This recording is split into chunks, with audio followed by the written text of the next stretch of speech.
a circle of radius a small r with a speed v. इसका frequency भी दिया, frequency equal to n, angular speed omega and time period is t, then corresponding current is what. यानी कि कोई एक particle है या फिर सॉरी कोई एक पॉइंट चार्ज है q, वो एक सर्कुलर पाथ पर सर्कुलर मोशन कर रहा है, जिसकी टाइम पीरियड भी आपको दी हुई है, जिसकी फ्रीक्वेंसी भी दी हुई है, जिसकी लीनियर स्पीड भी दी हुई है। अब आपको बताना है कि कुल वहां से करंट कितना फ्लो कर रहा है और सबके रिस्पेक्ट में, टाइम पीरियड के रिस्पेक्ट में, फ्रीक्वेंसी के रिस्पेक्ट में और एंगुलर स्पीड के रिस्पेक्ट में। तो आपको बताना है कि आई क्या होगा। आइए उसको फाइंड करके देखते हैं। बच्चों को क्या है कि यहां पर एक इस तरह से एक पार्टिकल जो है वो इस तरह से सर्कुलर मोशन कर रहा है, सर्कुलर मोशन कर रहा है।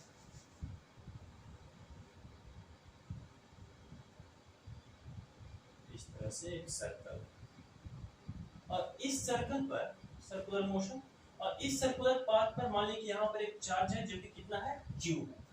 ये Q चार्ज यहाँ पर सर्कुलर मोशन कर रहा है और इस सर्कुलर पाथ की जो रेडियस जो है वो रेडियस ऑफ कर्वेचर वो कितना है, वो है स्मॉल r दिया हुआ है। तो आपको कहता है कि I क्या होगा। यहाँ पर t इक्वल टू क्या है, कैपिटल T आपको क्या दिया हुआ है, टाइम पीरियड, और क्या दिया हुआ है, फ्रीक्वेंसी यानी कि n फ्रीक्वेंसी दिया हुआ है, और क्या दिया हुआ है आपको, ओमेगा दिया हुआ है, एंगुलर स्पीड, और क्या दिया है आपको v यानी कि लीनियर स्पीड भी दिया हुआ है। तो आपको बताना है कि अलग अलग केस के लिए अलग अलग टर्म में इसकी आई की वैल्यू क्या है। तो सबसे पहले हम बात करते हैं टाइम पीरियड। टाइम पीरियड क्या होता है, तो अगर कोई पार्टिकल्स किसी सर्कुलर पाथ पर मोशन कर रही है, तो मोशन करते हुए फिर से वो दोबारा पूरी, मतलब कि आप समझिए कि वो सर्कुलर पाथ पर अगर मोशन कर रही है तो पूरी वो एक चक्कर कितने समय में कंप्लीट कर लेगी, उसी को हम बोलते हैं टाइम पीरियड टी। यानी कि ये पार्टिकल, ये चार्ज यहाँ से ऐसे चलना शुरू किया, यहाँ से ऐसे चलना शुरू किया, चला चला चला चला चला चला चला चला, फिर से यहाँ पे वापस इसी पॉइंट पर आ गया, और इस पूरे प्रक्रिया में इसको टाइम जो लगा टी, इसी टाइम को हम बोल देंगे टाइम पीरियड। ठीक है, तो यहाँ पे मैंने क्या किया कि इस पाथ पर मान लो कि कोई मेटालिक पाथ होगा, मेटल का बना हुआ है, इस तरह से कोई छोटा सा पतला तार होगा, उस तरह से उसको सर्कुलर पाथ ना दिया और उसी में चार्ज क्यू जो है वो फ्लो कर रहा है। तो इससे अगर एक छोटा सा यहाँ पे अगर हम एरिया काट ले, तो इस एरिया से चार्ज क्यू इस तरफ से निकलेगा, और चार्ज क्यू निकला इस तरफ से, फिर उधर से दूसरे इसके पीछे की तरफ से इंटर कर जाएगा,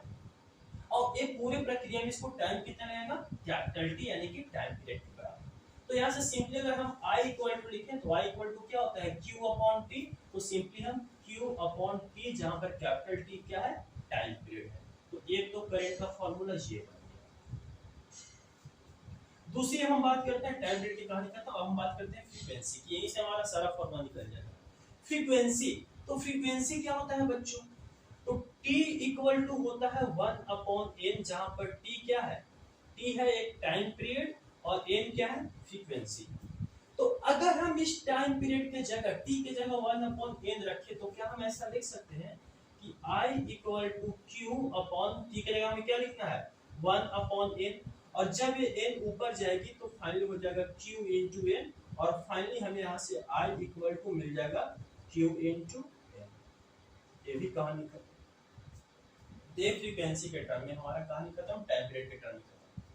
अब बात करते हैं इसकी एंगुलर स्पीड, एंगुलर स्पीड के फॉर्म में लिखते हैं। तो बच्चों यहां से हमें I इक्वल टू हम क्या लिखे थे,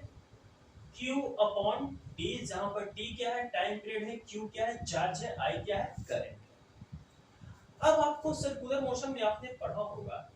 T और ओमेगा के बीच का रिलेशन, टाइम पीरियड और एंगुलर स्पीड के बीच का रिलेशन। तो टाइम पीरियड और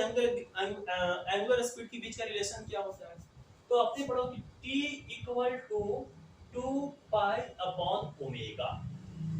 तो अगर हम इस t के जगह 2 पाई अपॉन ओमेगा पुट करें तो I का फार्मूला क्या हो जाएगा, तो हो जाएगा I equal to Q upon t के जगह में क्या रखना है 2 पाई अपॉन ओमेगा, अभी ओमेगा चले जाएगा ऊपर तो हो जाएगा कि I equal to Q omega upon 2 pi, तो ये हो गया ओमेगा के फॉर्म में I का फार्मूला। सिर्फ I का फार्मूला एक ये है, एक ये है और एक ये है, इसके साथ ओमेगा भी खत्म। अब क्या करते हैं लीनियर स्पीड के फॉर्म में,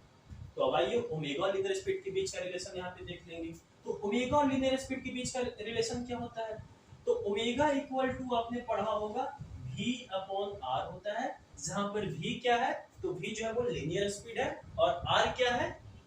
रेडियस ऑफ कर्वेचर, जिस सर्कुलर पाथ पर वो पार्टिकल मोशन कर रही उसकी रेडियस। तो अब अगर हम इस ओमेगा की जगह v अपॉन r पुट करें तो हमारा I का फार्मूला क्या होगा, तो I इक्वल टू Q और ओमेगा जगह क्या लिखना है v अपॉन r और नीचे में क्या रहेगा 2 पाई ऐसे ही रहेगा और ये बन गया हमें I का फार्मूला Q v अपॉन 2 पाई r, तो एक I का फार्मूला भी है। तो ये 2 3 4, तो I के इतने सारे फार्मूले जब पार्टिकल किसी सर्कुलर पाथ पर रोटेटरी मोशन कर रहा होगा और उस कंडीशन में अलग अलग टर्म में I के अलग अलग फार्मूले, जहां पर टाइम पीरियड के फॉर्म में, जहां पर फ्रीक्वेंसी के फॉर्म में, जहां आपका ओमेगा यानी कि एंगुलर स्पीड के फॉर्म में और यहां आपका लीनियर स्पीड यानी कि